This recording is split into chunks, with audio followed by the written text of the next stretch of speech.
Welcome to the Learning Pines YouTube. We hope this video helps. You start by confirming the Intel HD model in Device Manager so you install the right driver. Next, make sure Windows updates and BIOS are current. This avoids compatibility issues. Create a system restore point and backup files so you can revert if needed.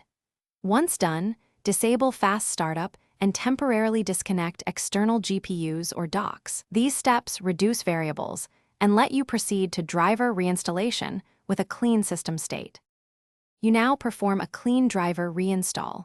Uninstall the display adapter in Device Manager and check Delete Driver Software to remove the package. Once uninstalled, reboot to safe mode and run Display Driver Uninstaller to remove residual files and registry keys. This prevents conflicts.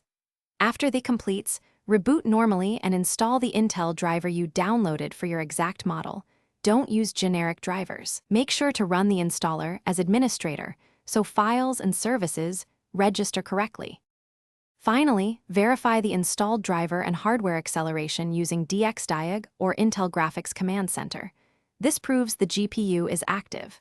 If problems persist, roll back to a previous driver or test the GPU with a Linux Live USB to isolate Windows-specific issues.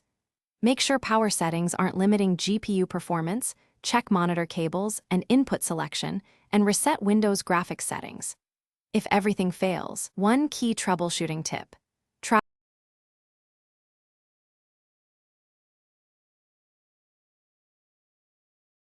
Thanks for watching.